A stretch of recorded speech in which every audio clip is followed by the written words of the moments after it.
There. We'll just let everybody get in real quick. Oh, hey, Robin. Hey. Good to see you. Oh, and You I know can't. who- Right, it's for something else. Technologically inept. And there's Greg. Hey, Greg.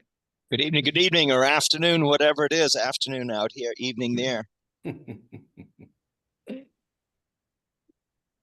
Wonderful. I think everybody's in from the waiting room, so I'll just jump right in and thank everyone for joining us this evening. For some of us, it's 7 o'clock. For others, it's 4 o'clock, and everywhere in between. And joining us for our Global Alumni Series tonight. So it's great to have everyone and our panelists, and I'm going to turn it over to Mike in just a second. But this is the third of our Dow Global Alumni Series, and is featuring engineering and pathways for our students to consider as far as a career, and some insights from some of the alums and faculty and staff here that have done very well. So we're very fortunate to have Jess and Andy and Dave and Mike leading the charge here, and we've got a pretty good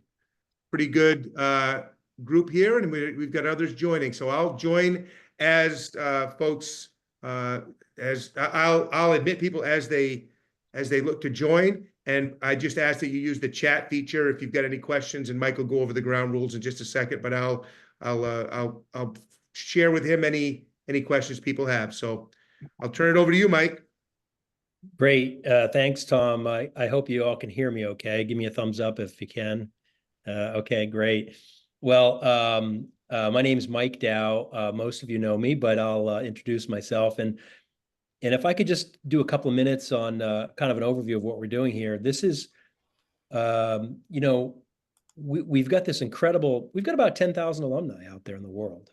And, one of the things we're trying to do at MCI, and I'm the president of the board of trustees right now, but it's always an ephemeral thing, right? It changes, and I won't be forever. And but while I'm here, I thought I'd try to help Tom and the school with different types of outreach. We're trying to make different kinds of connections to our alumni base.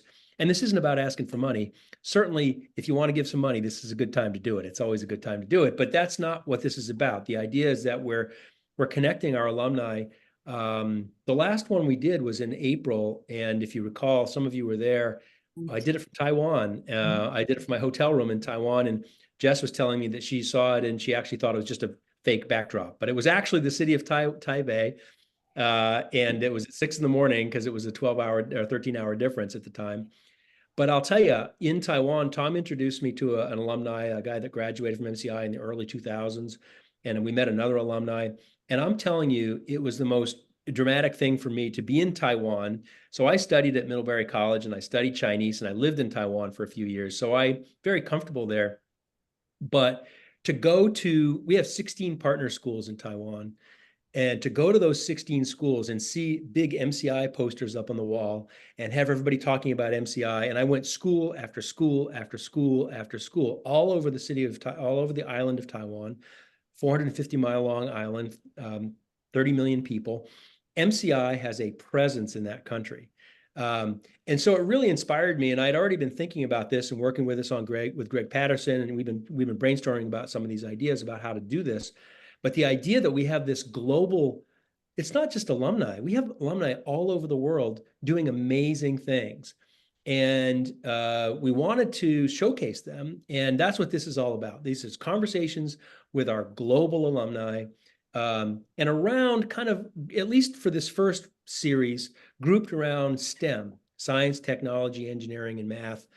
As we build out those programs at MCI, we're building a school of schools.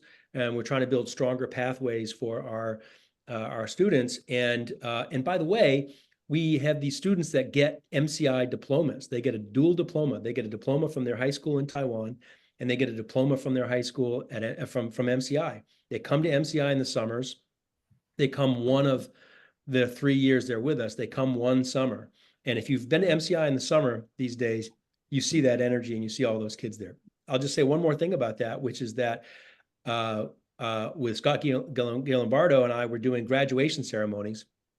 for the students that were graduating out of that class. And I was talking in my speech every week, and sometimes I did a bit of it in Chinese. My Chinese still works a little bit. It was my speech was, "You are now part of the MCI alumni family. Come back, come visit us, connect with your peers, connect with this amazing alumni base that we have. People that went to Harvard, people that have achieved great things in business and in the arts and in all these different walks of life." So this is really, for me, a celebration of our amazing alumni. So we've done 2 of these already. We did one on science, and this one today is a little bit of a mixture, but we did one on what we called science, and we did one on technology, and we had some great discussions. We had Pat Jordan from, is it Lockheed, Pat? I forget. I think I see you on there. It's 14 different. Raytheon, sorry, 14 different ownership structures later. And every time he tells me, I have to ask him.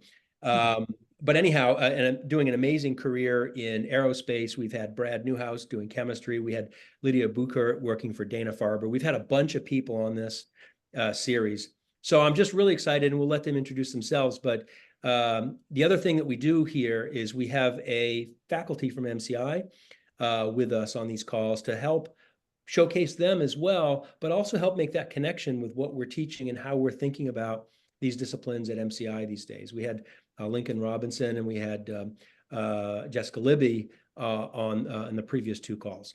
So with that, having said all that, and we'll do some questions after. We haven't been as interactive as I would like, so we'll do some more Q&A. We've had a little bit of trouble getting the Zoom. This is a different type of Zoom service that we're using here for these sessions. And so I'd like to do a little bit of that at the end. So if you could hold some of your questions, we'll do some interactivity here. But without further ado, I'd like to introduce Andy Vigu and Dave O'Brien, along with Jess Verrill. We have some really, really amazing talent here. So, obviously, Andy is the president and CEO at Chimbro now. Andy, is that what the title is? And chair and CEO, actually. Chair and CEO at Chimbro. Anybody who's been in the Central Maine area knows about Chimbro. Excited to have him here today. And he comes out of the University of Maine engineering world, and we'll get to him in a second. And then we've got Dave O'Brien, who also comes from the University of Maine system and has engineering background, but has taken it in sort of a technology direction. So we're going to hear about that. And Jess Verrill, I was pleased to hear, grew up in the Dover-Foxcroft area where my family's from. I didn't know that before. And she is a chemical engineer. And we're so lucky to have her with us because she worked in industry.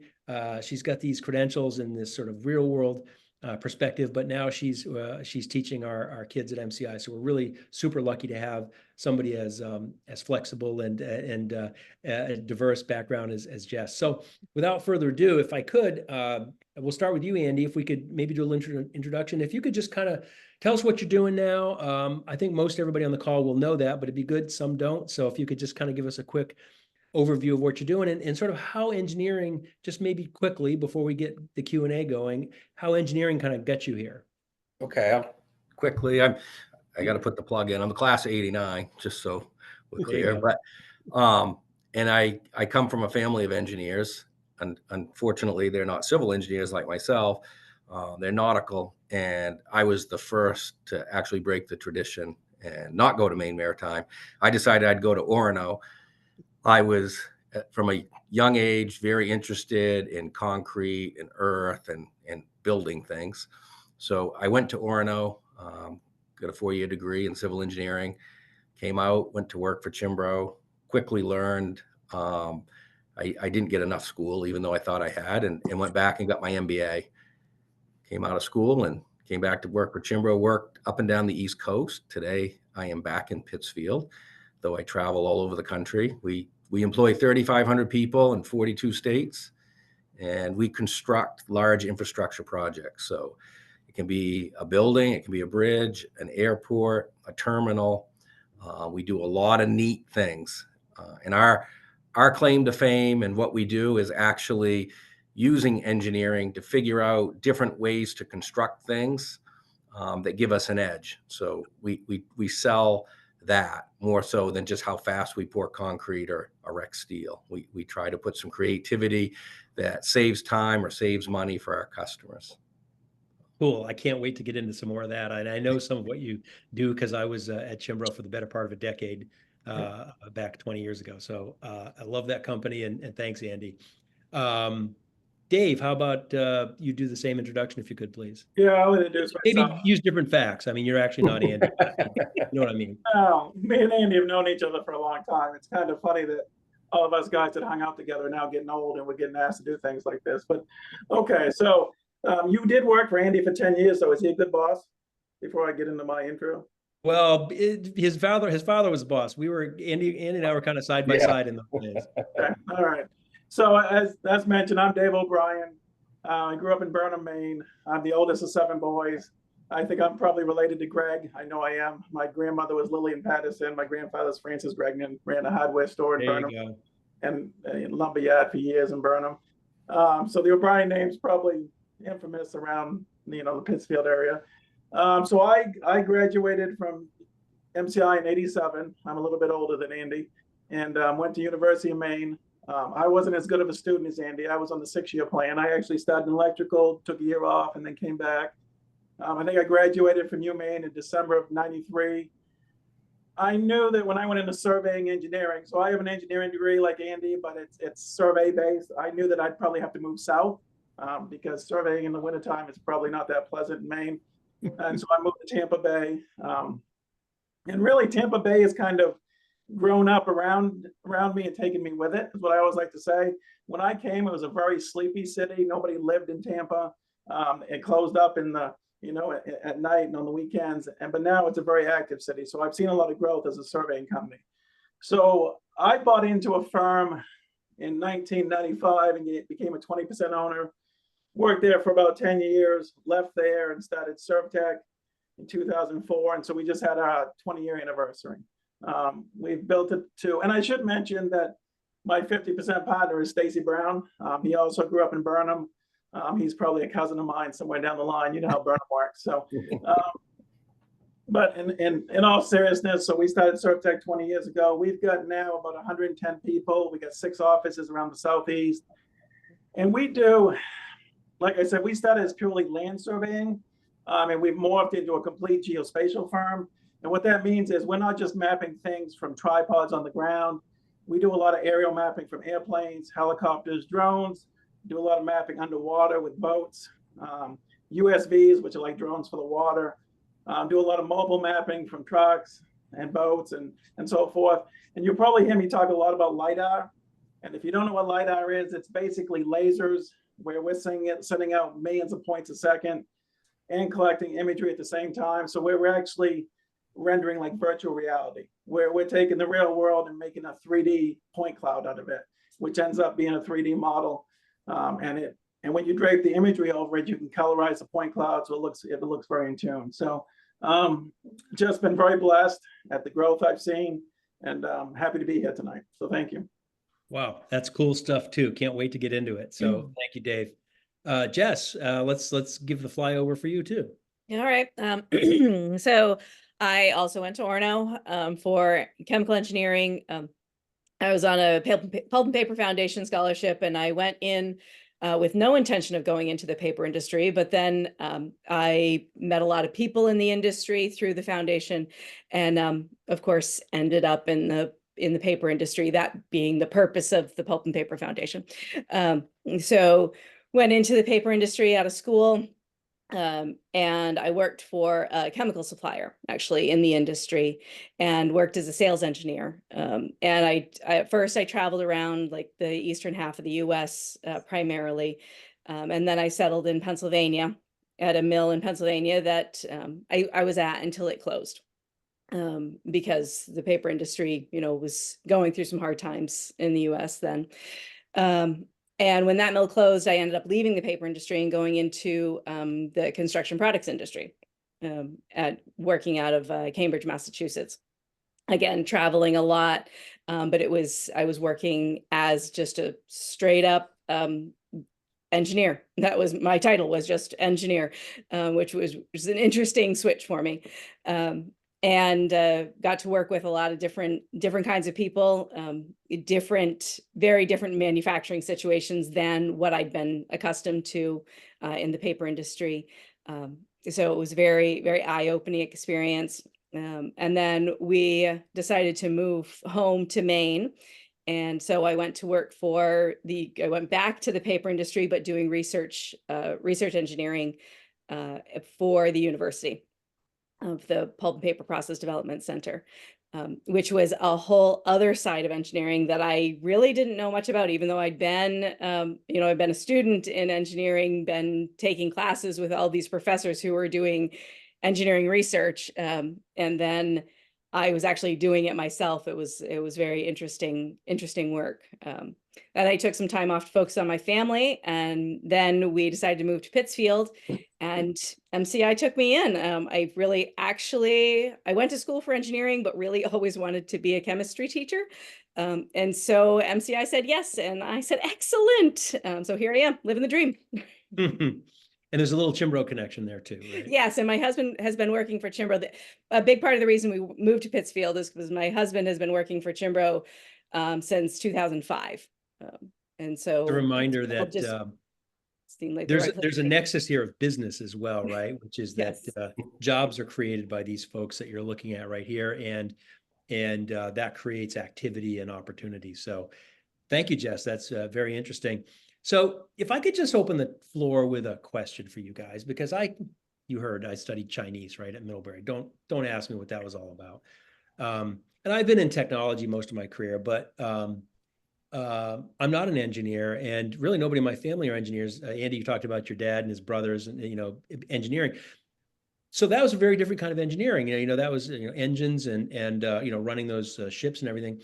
What's the definition? And Andy, maybe I'll start with you. What is engineering? What is it from your perspective? Why is that the same, kind of in the same category, the maritime engineering, as the physical engineering that you studied at Maine? I'll answer it this way, Mike. To me, engineering is about identifying and providing a solution to problems. And so if you think of it that way, whether it's electrical or mechanical or civil, it's identifying it and having the skills and the technical knowledge to take that all together to find a solution to a problem. So on a ship, obviously they're dealing with steam and pressure and rotations of a shaft, right, for the ship. And all of those things can lead to things are out of balance, out of line, and it's a problem. You got to solve it. And so all engineers, they have to have math skills. You have to have some of those other things. But at the end of the day, it's how you're using those skills to solve a problem in a discipline. It isn't any more complex than that. Dave, would you add anything to 100%. that? Yeah, Dave, how would you? Well, you got to remember, I'm the mapper here, so I'm the one that's gathering all the information. So Andy doesn't have to go on the field and get his boots dirty. And I take all that information from the real world, I put it into the virtual world, and then I send it to the engineer who actually creates his design off it. So, and we even do that now on, it used to be just outside, but now we're mapping in like manufacturing plants. We mapped all of BMW's manufacturing plants, so we're mapping that in 3D. And then engineers from anywhere around the world for BMW can virtually walk through that plant, measure things, look at what's going on. So you don't need that one old man in the corner that knows where everything is anymore. I want to go a little deeper on that. Jess, we'll get to you in a second. But Dave, when you say we just map, you just use that word, we're going to map a plant. What literally happens? Describe the thing that you do and that your technology does or your people do to do that mapping. What is it that happens? Well, the first thing we typically do is we place it in the real world. So I think most of you know what GPS is, which Global Positioning Systems, which we've had since the late 80s. So we'll establish control coordinates that'll place that plant on the globe, on the planet. So if you put it into GIS, Geographic Information Systems, if you put it into any electronic map, Google Earth, it'll fit right in the right place. And then we use LiDAR, which there's all kinds of different accuracies. You can use LiDAR that measures to 1/10,000th of an inch, or millimeters, 100th of a foot, or you can do centimeters. So when you're doing a large plant like that, most of the time, you're mapping it with the centimeter grade accuracy because it's faster, it's cheaper. So you'll wear a backpack unit and it'll have a LiDAR sensor, which is sending out millions and millions of points in all directions. every second, and it's It's like a getting camera. It's like a camera mounted on your back, right? yes, yeah, it's on your, it sits on your shoulders, and they don't like me calling it a backpack, but it comes up over your head, the system we use. And some of them are handheld now. The data quality is a little worse on the handheld, but I'm going to take you back to math now. So everything we map goes on a Cartesian coordinate basis, X, Y, Z, northern, eastern elevation. That's all it is. So every single point that hits something, we get an X, Y, Z on it. And so from that point cloud, the human eye can only see a certain, density. So it looks almost like a photograph, that actual LiDAR point cloud, the points of that space that close together. And then we take imagery, 360-degree imagery, color imagery, and then you can drape that imagery over that point cloud. So now you have a point cloud that looks like exactly what it looks like in the field, virtual reality, and you have an XYZ on everything. If you look in your room, if I scanned Andy's office, I could give him the corner of that photograph there, the cool one with the ship in it. So you'd have an XYZ position on everything. And then it gets really intelligent, Mike. You can do some really cool things at that point. You can add intelligence to it. And so you can attach a database to it, which I'm sure you're familiar with. And so like a lot of these big industries, they know every piece of equipment, when it was installed, what type of model it is, the maintenance programs, how to shut it down, start it up, and all that. And so that all becomes an intelligent system that they can just constantly add information to, but it's also geo-referenced and spatially referenced. So you can take measurements and all that with it. So all kinds of engineering is happening there. It's about space. It's about these machines. It's about you talk about software engineering. I want to bring that up in a little bit. You talk about databases. I have a question on that topic because I'm in that world. But all kinds of engineering is happening. So you're creating data so that engineers can go to work and do the next thing that they're going to do, whatever it is, changing And not just engineers. I mean, it's used a lot for planning. So Yep. if I want to go design grade, if they're going to actually put in piping and conduit, I'm probably going to drop down to millimeter accuracy, because when you're putting in structural steel and piping, you want to be very accurate. So then we leave the backpack unit and we go to a tripod mounted unit. So, but it's really about what type of accuracy, and all different, everybody from engineering to planning to safety to maintenance can all use this information. Wow. Very interesting stuff. We'll talk some more about that. Jess, back to the definitional thing. Maybe you could give it now. You're in the chemistry world, chemical world. So as a chemical engineer, looking at molecules and the interaction of molecules and what they do. Do you have any quibbles with Andy or Dave's definition of engineering? No, and engineering is problem solving, right? It's just using our natural skills in math and science, and those things that we learn in college and the things that we hone as we, go through our careers to solve people's problems, to make things better. I like to tease that people think that engineers are really smart, but really we're just people who are willing to work really hard to make something easier. Give me an example of a problem that you worked on when you were in industry. We'll get back to school in a second, but Okay. What kind of an assignment would you have had in this, maybe this research environment, or like what kind of thing would you be working on? What is it that you would be doing exactly? So one of my favorite success stories was I was working at my paper mill in Pennsylvania, and we had a machine that ran colors. So we ran it would go through a color change sequence, and they'd start at the very light colors, and then they would run all the way through. They started at a very pale yellow, and they'd run their series down through until they got to like a deep red, right? And then they'd have to stop and wash out. And part of the reason they did that is because as the machine runs, the longer it runs, slime develops, things grow, right? There's a lot of food for microbiological creatures in the paper industry, in the paper. It's like biology. I'm sorry. It doesn't sound like chemistry. Right? I know. I, as a person who, I'm not a fan of biology as a discipline, but a lot of my work shortly after school was in microbiocontrol. But there's a lot of food in the system. There's a lot of organics, right, in the paper stock feed. And so the longer the machine runs, the more things have time to grow. It's the perfect growing environment. It's 95 degrees, right? It's It's lovely.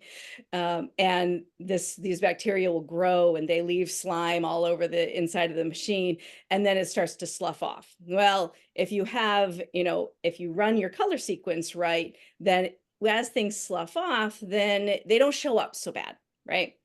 But shutdowns take a lot of time and they cost a lot of money to shut that machine down and clean it up, right? So the machine tender really wanted to be able to switch from cherry to goldenrod. Okay. So we're talking, deep red to a pretty bright yellow, right? And he wanted to switch from cherry to goldenrod without having to shut down. And he said, if you can get the bugs under control, then I can do this. And so I went and I sampled, I took a lot of samples of what was in the machine when we were running cherry. And I tested a bunch of different biocides on it and looked at what was going to work best and also not negatively impact the rest of the chemistry of the machine. So there are lots of things that will kill bugs, but most of those things will have side effects, just like they do in our own bodies, right? And when you take medicine, there's side effects. Well, when you give a machine medicine, there are side effects, and it will affect the way the rest of the additives that you're putting in the paper will stay in the paper, because we put a lot of expensive things into the feedstock, and we want those things to stay in the paper, not get washed out. And so you have to find the right biocide that's going to kill the bugs that are living in your machine, that are feeding off of those particular ingredients that you're putting in your machine without impacting the retention, right? Retention was also a big part of what I was there for. So I was responsible for both making sure things stay in the paper and that the bugs don't live, right? And I did a lot of testing, and I came up with a plan. And I also, so it was a chemical plan at the machine, but I also worked a lot with the water treatment guys. I went and talked to them about how they were running the water treatment as we were going into these different color runs, and worked with them on a plan. And we came up with a plan for both water treatment and what we're going to do in the mill. And that machine tender came very close to giving me a kiss the first time that they switched from cherry to goldenrod without shutting down, because they did it and it saved a lot of money. And that was my job, was to save the mill money and save the mill time. So. Wow, that's fascinating. I want to follow up on that. Before we move off from you though, what are your students thinking about engineering? What do you think? Now you're teaching chemistry, you're not really talking about engineering per se so much, but I'm just curious, what's the vibe these days for a student at MCI talking about their future? We have quite a few that are interested in engineering. I think the engineering courses that we're offering now are doing a lot to pique interest in engineering. But we have students who are, leaning more toward the chemical engineering, which is hard to teach at a high school level, because it's very theoretical. Whereas teenagers often like to, they want to think of engineering as being very hands-on. Chemical engineering is, until you can build very large, very expensive pieces of equipment, it's hard to get hands-on.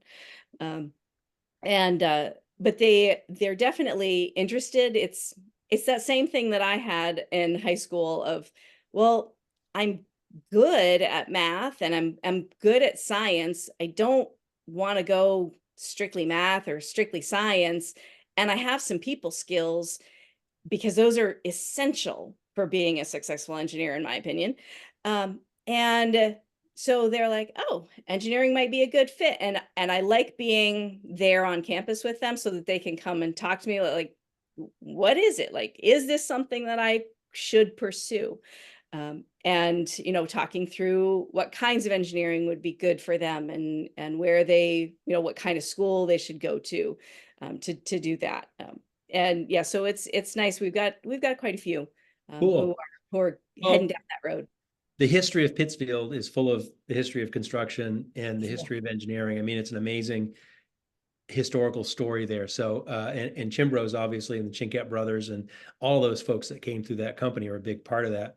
Andy, let me leverage off of something that Jess just said though about people skills. Can you talk about that a little bit? You know, the idea that good engineers have to have good people skills. Why did Jess just say that? And do you agree with that?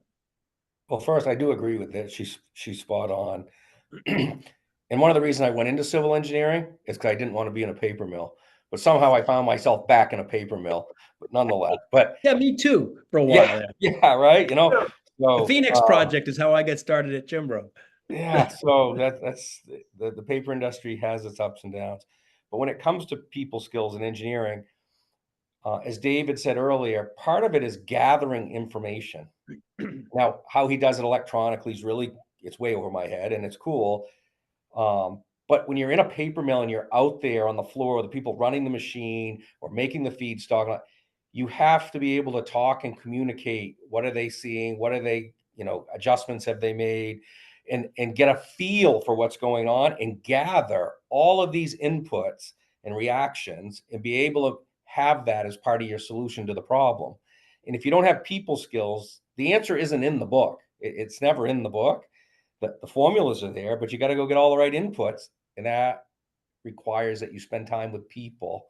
And in our industry in construction, whatever the challenge might be, whether we have to drive pile or drill a shaft or do something, you have to be able to communicate with the people that are doing the work and what are they up against that may be preventing them from doing it or hindering them, or things that engineers don't think about, and be able to gather all that information and then reassess the solution that was put forth and adjust it. So without it, that constant feedback, you're going to be in the dark quick.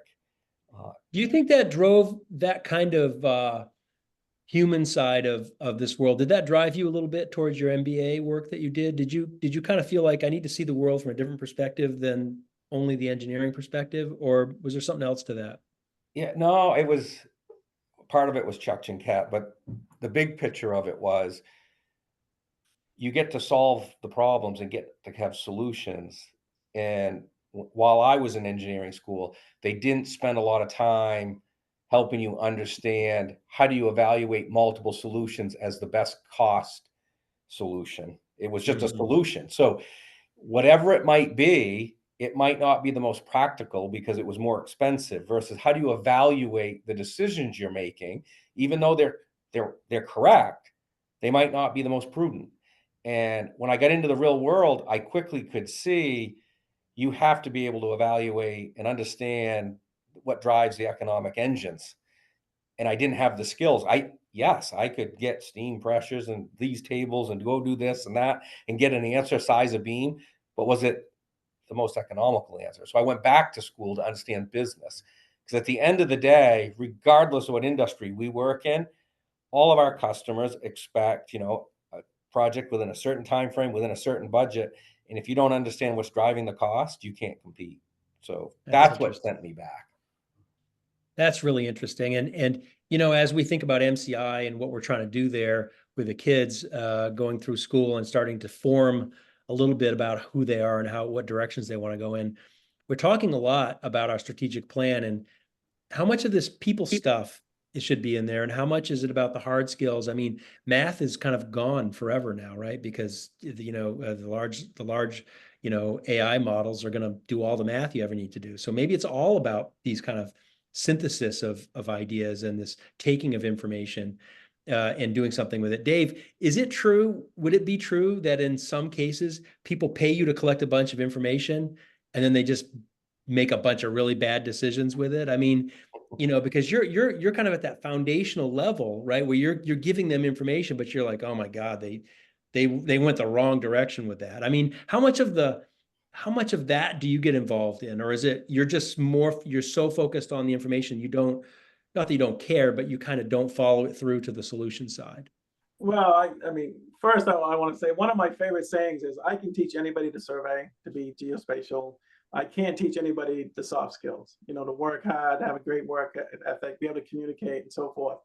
So let's take light out for a minute. So as you can imagine, you're on the IT side.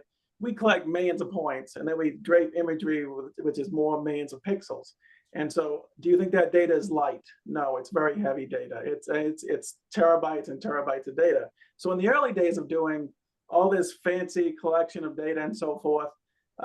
We would actually collect it all, and it looked great on our software because we had special machines with special graphics cards with a lot of memory, a lot of speed, and special software to handle, the point clouds. In fact, they use a gaming engine now. A lot of the video game makers, they open source that gaming engine, and a lot of the software I use is based on that gaming engine.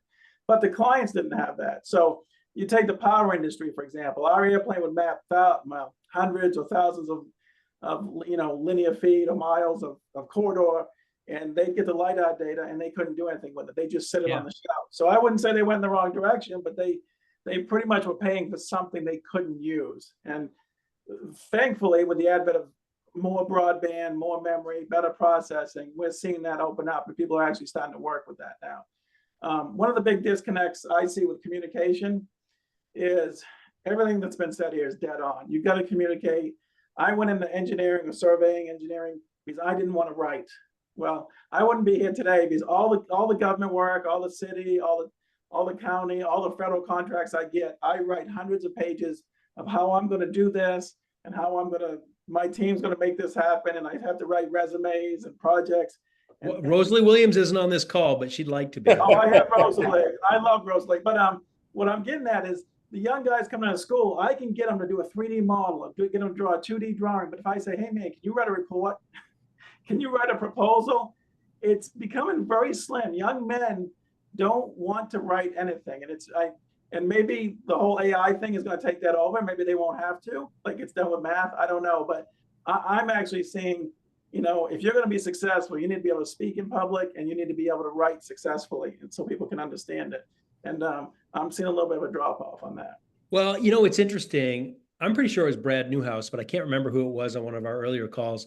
They were talking about that very thing, that if you're in a hard science or in a hard engineering, you still got to communicate to people. You got to give directions to people. You got to figure out what you're trying to do.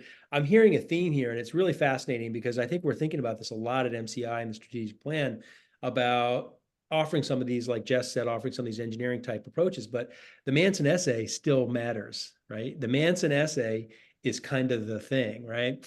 Being able to stand up in front of people and say something intelligent and remember something and so on. So it's pretty interesting what you're all saying about this.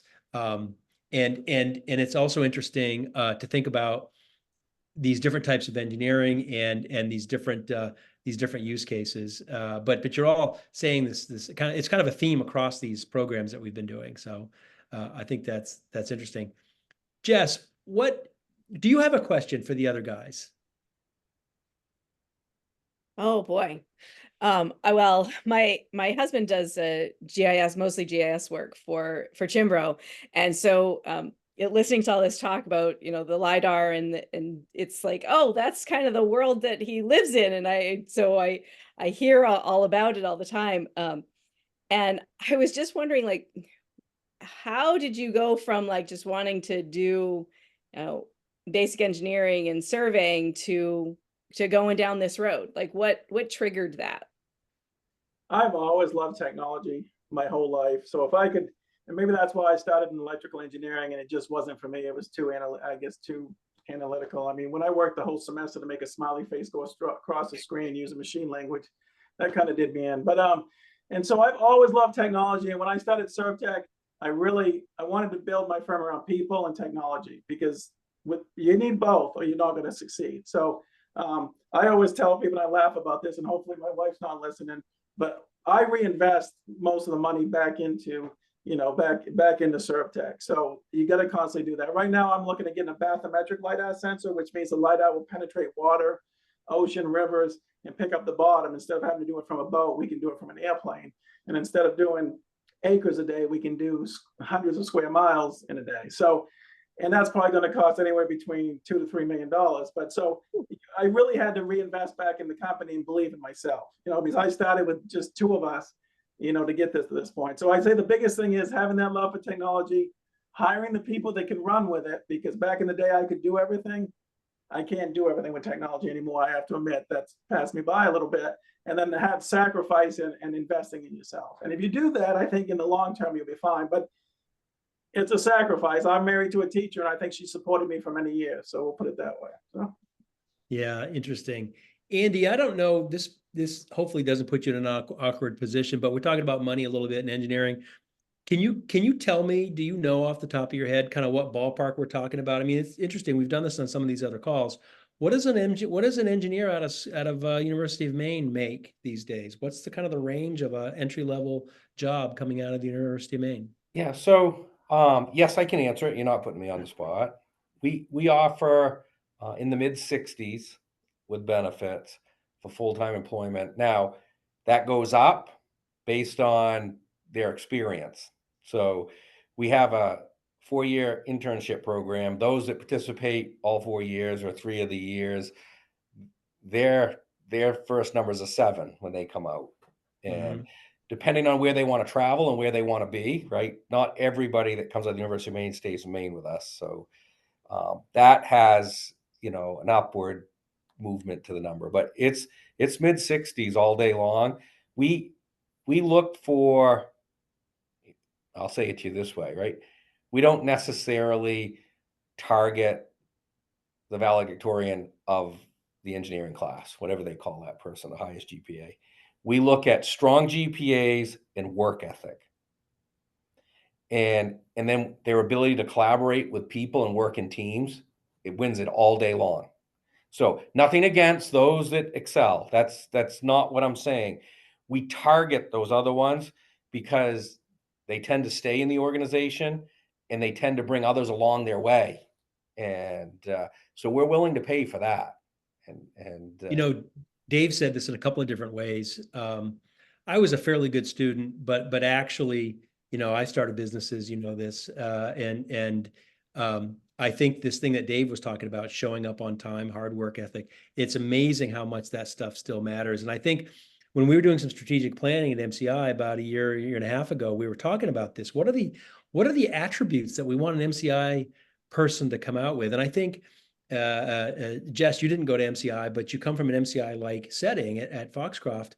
And what do we want our students to exhibit for qualities? And it is those things. It's amazing how those things, how much they matter, and it's nice to hear you guys say that. I wonder if that's changing at all with AI and all that, but I don't think so. I think it still matters to show up. Dave is saying it matters to be able to write. It matters to be able to speak. Andy, you're saying it matters to be able to synthesize things in a business way. Jess, you're talking about communicating with stakeholders to get information to make a good engineering plan, right? So the three of you are talking about this, these kind of soft skills. So it's amazing how, and I look at Pat Jordan being on the call. He talked a lot about this in our session a couple months ago. So fascinating stuff, and I think it doesn't necessarily in any way take away from engineering, but it's sort of a yes and kind of a world that we have to live in. We've been talking about our to ourselves here a little bit. I wonder if, and we've got a fairly small group online here with us. I think we could manage a conversation a little bit. If anybody online had a question, or if anybody wanted to ask one of our panelists a question, I'd be happy to take a question. Most of you probably have worked with Zoom enough to be able to put your hand up. Could you put your hand up and I'll call on you if you want, and if not, just jump in. We don't have so many people that we can't handle that. If anybody has a question, there's Greg right there. Greg, why don't you start us off? Mike, I've been exposed to a lot of this chat GPT stuff recently. I was just in Australia doing some stuff and all over the place. It's huge, and the stuff they do with it is frightening for me. And I couldn't get my head around the fact that it seems to come up with all these answers that it used to take me months and years to come up with.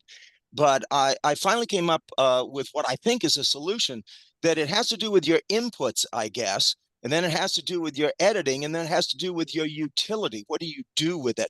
So I'm just curious. I'm looking at Andy, and I just love the construction stuff that you do. I love the projects. I'm fascinated that you can actually create those things.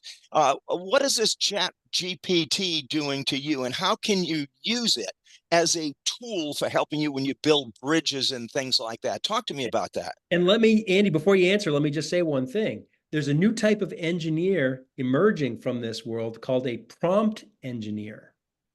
There's actually a thing that they're calling a prompt engineer, which is all that stuff that you just said, Greg, framing the right sentence, building off that sentence, and then getting the large language model to create the right outputs and then iterating on that output. That's called prompt engineering. I see this in my business. Well, it's interesting. They were telling me that now they're really looking for management types that are less about the authors than they're about the editors of whatever that is. So I thought that was an interesting way of looking at it. It's way, way beyond me. All I know is it's making me look stupid.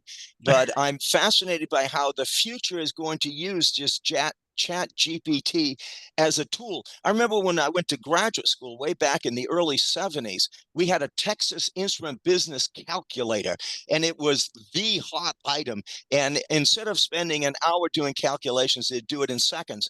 And nobody ever said, oh, that's going to get rid of jobs. It became a tool to help us do a better job. So when I'm looking at Andy, I'm wondering if that is the way they're looking at ChatGPT. And David, I mean, I'm thinking of Wanda is your mother, is she not? Yes, Wanda is my mother. Yes. Fabulous. Anyway, it's a small world. Out here in California, I need those connections. So Andy, I'm just curious about that because it seems such a powerful tool. Well, so I'll say this. The whole advent of AI has brought all kinds of things to us. And what we try to do is use it to take care of the mundane task. But the critical thinking still needs to be a human. We have customers that will actually scan stuff that's written, submissions, to see if it's been generated by AI. So they have AI checking to see if AI wrote what was submitted. And if it is, they throw it out. So that's the editing you're talking. It isn't that you can't use it to form something, but you still have to fill it all in with a human and do the critical thinking. But I will tell you, when you talk about building things, we're on a project right now in Austin, Texas for Samsung. It's a large semiconductor facility. There's more work on a 1,000-acre site there that's going to get done this year than the entire state of Maine. And they have drones flying the site all day long, and they're filming everybody working. And they're comparing the individual to stuff like David would create, right? The virtual reality. And they're able to say, do they have their hard hat on? Do they have safety glasses on? Oh, look, they're walking, carrying something. There's a hole in the floor. And it immediately communicates through text messages and other ways to say, hey, we need to get this person to put their hard hat on, or warn them, stop walking in the blind, basically, you could fall through a hole. And what it's doing is raising awareness. So in that case, less injuries, we're more productive, less downtime on the site. But in terms of grinding the calculations, the stuff is very powerful. But I will tell you this, it's not always right. No, it's not. It is not always right. So you can't solely rely on it. And I can show you stuff where it's been way out of bounds wrong. So those that think it's the end all right now, they're wrong. So. Fascinating stuff. And I'll just add to this, Taiwan Semiconductor is like Samsung, right? They've got these big plants in Taiwan. Two of our partner schools and our students can see the plants, the Taiwan Semiconductor plants. So this is a very tight world here, and we're bringing this stuff to Pittsfield, Burnham, and Detroit. And it isn't leaving any of us behind. We got to be into this. And so I'd be interested, Jess, to see what you're thinking about it as well. But Dave, do you have anything to add to that? How's that stuff working in your world? I mean, I would think that these engines, like you talked about the chips, the video card chips, and that's what Taiwan Semiconductor is building in the NVIDIA stuff. What are you seeing in this area? Are you crunching your numbers more because you have these large sets of data? Is it able to look for patterns more? Are you able to or is it just too early yet to get much utility out of it? Well, I use ChatGPT every day for, research, but then I always go and check the research because of what Andy said. But on the automation side, my industry is right in the foundation of that. So like, for example, if we flew 3,500 square miles, Mount Katahdin region, and mapped all of it a few years back. And you have to go in and you have to clean the vegetation off to get a bare earth model, because you don't want the elevation of the trees, you want the elevation of the ground, because you're looking at drainage and so forth. And so you're going to see a lot of automation that's going to replace when Andy said he didn't, do the nerdy guys, that we need the nerdy guys that just sit there all day and draw lines and connect dots. And so they don't even have to talk to anybody. But you're going to see AI replace a lot of that. What we call manual editing, cleaning up the data sets, taking out noise in the data, you know, and then there'll still be someone probably proofing it, or QA/QC, at least for the short time. We haven't made any leaps in that yet because the big boys are working on it. You know, I'm a $20 million firm. The guys at $1 billion firms are pushing hard on that AI right now because it will save a lot of time and money. So that is you'll be in the second mover position. You let them burn on it, and then you win from it. But you know, and that's a great point about the mundane work going away. And I would think, Jess, I don't know if kids and their parents are really starting to think about this yet. Is this kind of emerging change starting to get people's attention yet? Well, I mean, it's in education, it's kind of rocking our world, right? Especially, you know, writing papers. It's kids can throw stuff in and teachers are getting work. It's like, you didn't write this because when I talk to you, you can't say any of this. So there's that aspect of it. So we're, you know, at the school level, at, you know, the high school level, we're working on figuring out how to help kids learn how to use it appropriately. It's not going away. Pretending it, you know, it's not there and just say, no, don't use it, isn't working. So it's helping kids learn how to use it appropriately to help them, you know, generate ideas, but then help them work through what do you do with that? If from a chemistry piece, I've heard teachers suggest, well, use it to help generate practice problems, you know, and let the kids use it to generate their own practice problems, and then they can check their answers. Except it's not very good at giving the right answer. Like Andy was saying, it's a lot of times it's just straight up wrong by a lot. So I haven't been recommending to my kids that they choose chat for, you know, helping them learn, because I don't trust it yet to be right. I don't want to send them down a bad road. You know, kids are starting to show interest in, you know, how is this going to impact their own lives, and how are they going to use it? Because they're going to use it. I'm starting to use it to try to take advantage in lesson planning. I'm developing a new course this semester. And so rather than, you know, beat my head against a wall, trying to come up with ideas for how to, you know, present material or get kids to engage with, you know, a new tool, I'm asking Perplexity, you know, give me a design an activity that will help students with these skills in this program. And it gives me something, and then I have to work with it, and I have to change it and make it so that it's going to work for the kids and do what I really want them to do. But it gives me a starting point. You know, it just kind of speeds up that development process. And that's what I'd like to see the kids doing. It's speeding up, getting them to the next step, so that they can, you know, skip the beat their heads against the wall to come up with the idea and get to, you know, okay, what am I going to do with this, and develop the ideas further. Wow, we are right at the beginning of this, aren't we? And Yeah. it's fascinating. And if you're 17, 18 years old right now, you have the opportunity to figure this out. And unfortunately, your parents and your grandparents won't know what the heck to tell you and to help you. So it's fascinating. And those are really great examples. Does anybody else have questions in the audience who's joined us today? Anybody else like to say anything or ask any questions?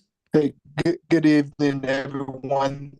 This is Alex Jordan down here in Tallahassee, Florida. I Hi, guess Alex. O'Brien will be near me. I'm originally from St. Petersburg, so I went to MCI class of '91. And Jessica brought up some interesting things. I'm a professor as well here at Tallahassee State College, and one of the biggest things that I'm experiencing is that the kids are writing and talking, of course, are very disconnect.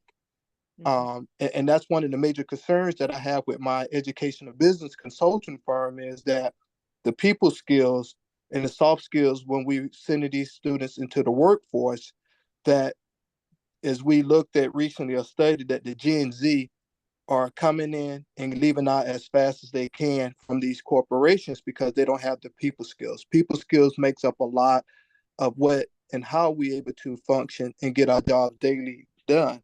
And the chat GPT, of course, is one of the biggest concerns that I have, but just understanding how it has its benefits and its cons to it, but knowing what the succession plans are for these, for the engineering groups to know that at some point this would be something we need to consider. But what has been some of the biggest challenges that you guys have had with maintaining, staff when in this new? Oh, goodness, did we lose him? I think so. I think he got cut off there. I hope he comes Yeah, back on, but he's coming back. okay, good. Alex, are you, we'll wait a second for him. Alex, are you back? You Yeah, got cut off there. You got cut off there. Go ahead, keep going. Your question was, go ahead. the engineering world who really don't have, still breaking up. Yeah, we're losing you. You're kind of in and out. But Okay. Andy, Well, Maybe this is Tom. Maybe Alex, you could type that in the chat feature, and then Mike could answer the question, or we could get the question redirected through the chat. Sure. I think I got part of his question, Mike. yeah, go ahead. Do that. Some of the challenges we're having with engineers, I would say this is in our industry, it's less about the discipline, it's more about the industry. Our industry is tough because it's very transient. We require people, we go to where the work is, so the workers have to go to where the work is. And this day and age, not everybody kind of considers that a good life work balance.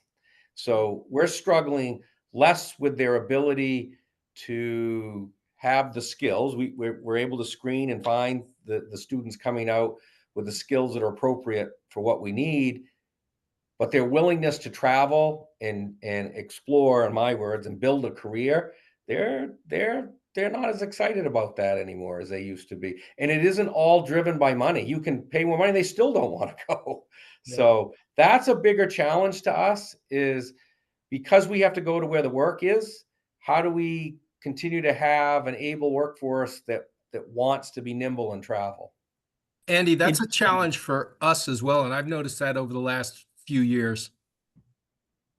Yeah. That's interesting. Changed. It used to be when I hired on, we were willing to travel and go. And that's changed drastically, probably over the last 10 years. It has. Well, When I started, I was traveling all the time. Yeah. Statistically, Americans move significantly less, just in terms of the numbers. They move a lot less than they ever have in the last 100 years. They're much more, and I think work from home has created some expectations around that, right? And the technologies in the middle of that. I think engineering, I think you guys have framed this properly. Engineering has there's this idea that, oh, that's something I can phone in, like I can be at my computer all day. I don't have to talk to anybody. I get to think deep thoughts and draw octagons. That ain't really engineering. Engineering is, as you guys have been describing, it's that interaction between people and data and problems. And, I think the engineering discipline, I have plenty of IT folks in my world where they call themselves software engineers, and they want to sit at home in their PJs and they want to work on a computer all day long, and they fail most of the time because they're not interacting with people and they're not really solving the problem. And you spend, 100 hours working on the wrong thing. Right. So this is a very common thing in my world. And I think we're all pointing to an interesting dynamic here. And, I think that's an interesting point that you make, Andy. And in fact, many of us on this call grew up in Central Maine, in Pittsfield, Burnham, or Detroit, and have left to do other things. Some people come back, which is great. But, this movement through the economy is an important way to pick up skills. Andy, even you talked about it. You traveled a lot in your early career. You had to go to other places. You had to see other problems to solve to bring back to Maine, right? Mm-hmm. So interesting conversation there. And before we go too far, I do want to just make sure if anybody else has any other questions or from the audience. Alex, thank you for that. Did he get back on, I hope? Yeah, there he is. Alex, thanks for that question. And I'm really interested in your perspective as a professor. So maybe we can have you join us for one of these sessions as a panelist. Thank you. Fascinating. Sounds good. Sounds good. Mike. Yeah. Yeah. Go ahead, Sue. Hi. Hi, guys. The question's for Andy.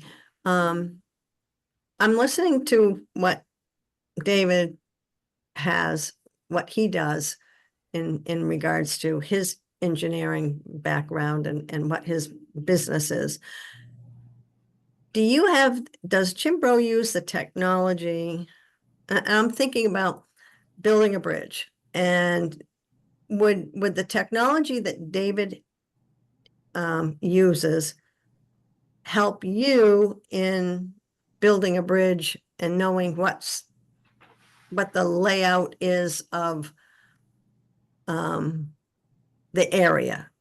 So I'm maybe not expressing that exactly the way I want to frame it, but what kind of technology do you have that would help you in the same vein of what David uses?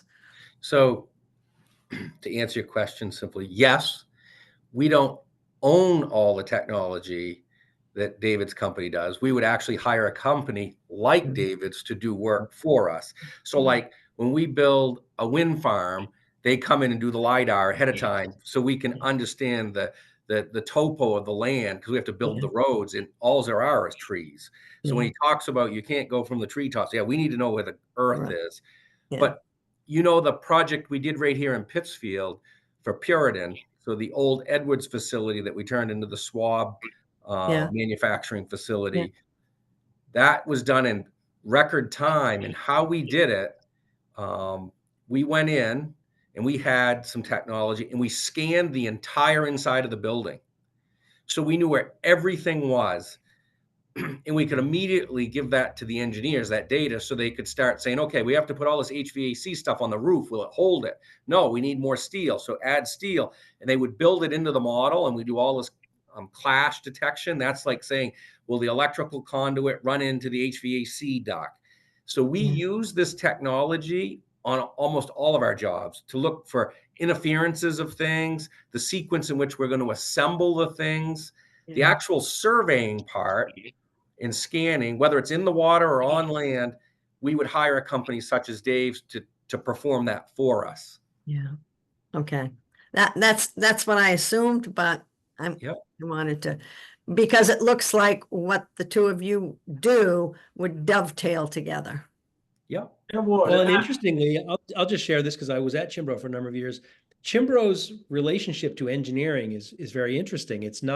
They're not an engineering firm, right? They're a construction, they're a do-it firm, and they need support from various kinds of engineering. And they have engineers in the company that know the engineering, but they don't tend to, maybe that's changing, Andy, in modern times, but they don't tend to do the engineering themselves, right? So they're assembling a bunch of engineering packages, electrical, physical, all kinds of engineering, and they are aggregating that to make a thing happen, like build a plant, build a facility, build a bridge, build a city. I don't know what they're building these days, but it's big stuff.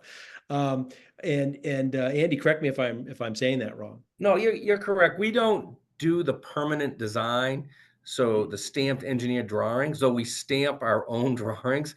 All of what we call temporary construction. It's how do we take what's on paper and put it on the face of the planet? All the engineering needing to do that, we do that engineering, but not the, if you will, a hospital. We don't design the hospital. We design which piece goes in first and which piece goes in last, and how do you support it until all the pieces are together. And so we do that engineering. How do you pick it up and how do you move it? So we're doing a really large job right now for the Navy, and we starts in Brewer, Maine, and we make 4,000-ton modules, concrete modules. They're like Legos, but they're massive. They're like 60 feet high, 90-foot square. And we pick them up, we slide them, we get them on a barge, we ship them down to the Navy facility in Portsmouth. Then we put them in the water. We actually submerge them and sit them on shafts we've built, and we stack them all together. All of that is done with the technology Dave has. We're scanning it so we know where to put it. Will it fit? How's it going to sit? We do all that engineering. How do you move it? How do you pick it up? What size crane? But the actual design of the dry dock when it's all done is the Navy. They have Stantec as an engineer to do that. You're doing like the all of the project management aspect of putting all those little tasks and pieces, artifacts together into that final product. Yep. Yep. Correct. You know, one of the people on our strategic planning at MCI, I think, suggested that everybody who comes through high school should learn how to run a little project, right? Yep.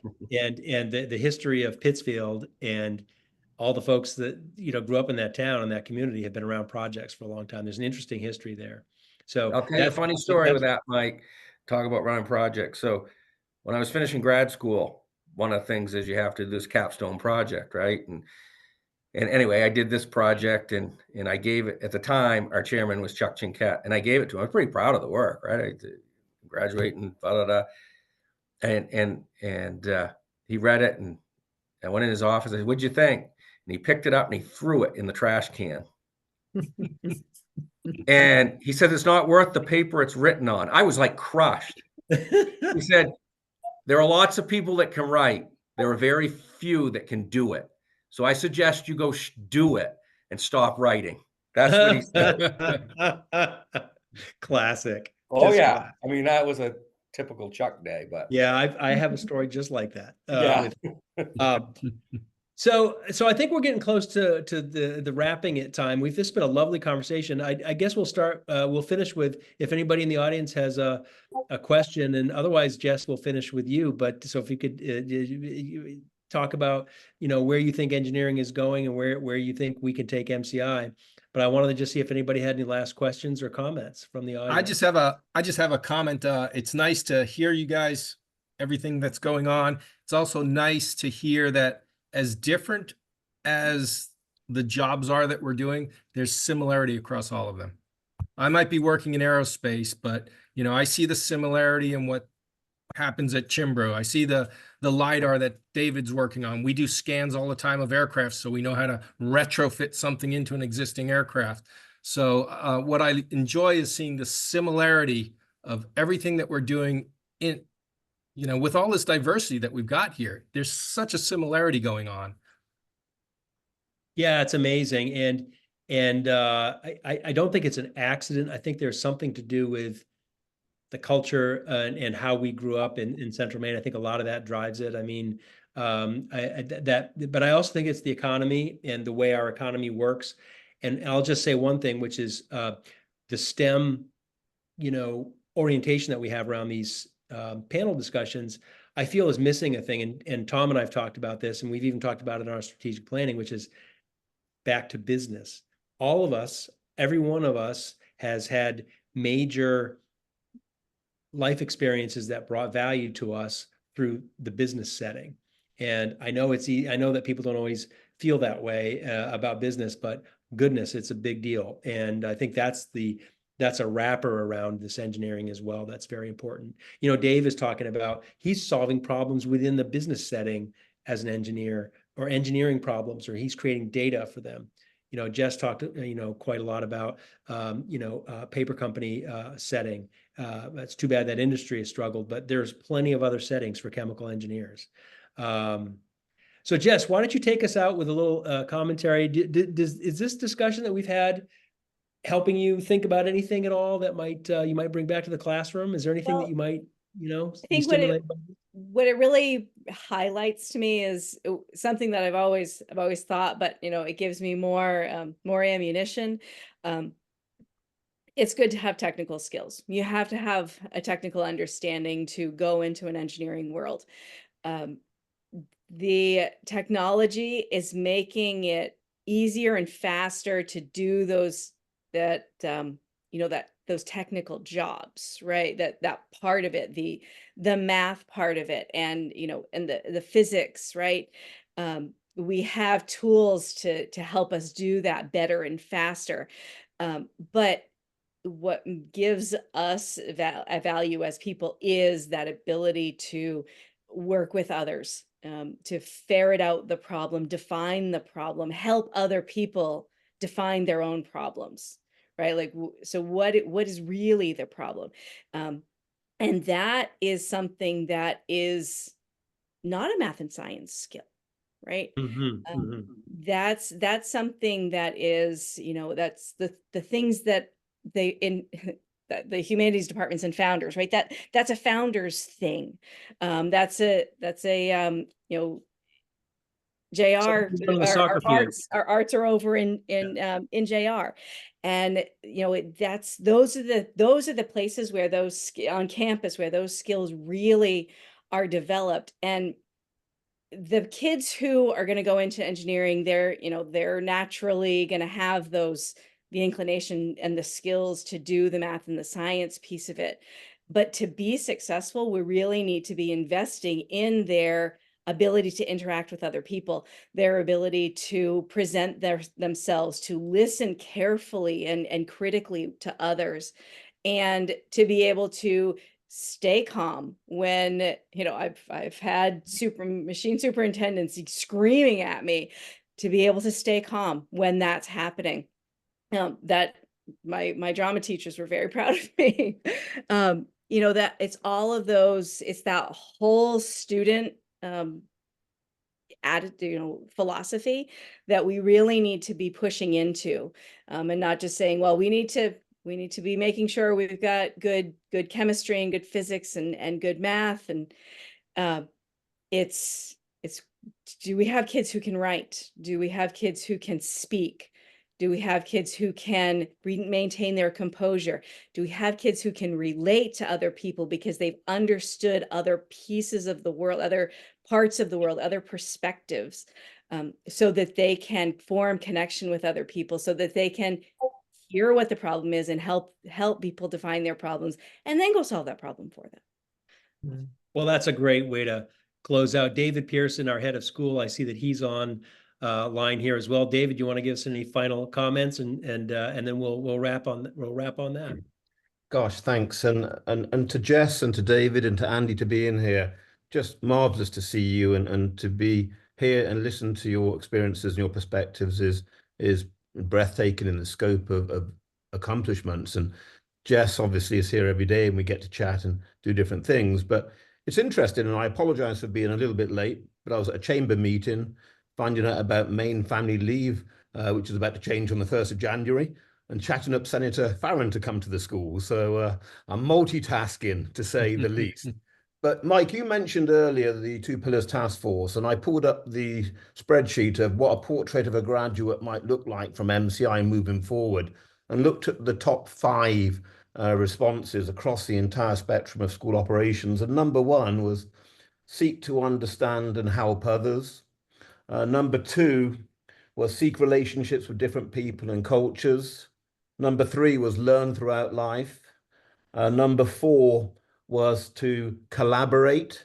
And number 5 was to communicate well from a position of knowledge. And this idea of communication kept resonating in all of your comments and thoughts. I thought that was really powerful, and it reflects some of the thinking and ideas that students and faculty and staff have been working on here. And to be quite honest, I believe content is a free commodity, you know, on the internet now, and skills are so much more important. The ability to communicate, collaborate, critical thinking, creativity, and doing it in a cosmopolitan world is critical. We are so blessed here at MCI with having students from all over the world here in Pittsfield and online with us in Taiwan. It makes us a little bit different and certainly very, very special. And I think the students appreciate that. And finally, I just want to say that I like engineers a lot. In a former life, they used to build bridges, they used to build roads, they used to clear minefields, they used to allow us to get to the front line in a really good way. So thank you for everybody who's been an engineer. And again, for all of our panelists today and all of you that have joined us, thank you. And Tom and Mike for orchestrating this and moderating it. We're very, very grateful. Thank you again, all, and have a good night, everybody. Thanks for joining us for the Dow Global Alumni Series. We'll see you next time. Thank you. Thanks. Have a good Thank you. night. See everybody. Thank Take you. care. Thank Bye-bye. you. Bye.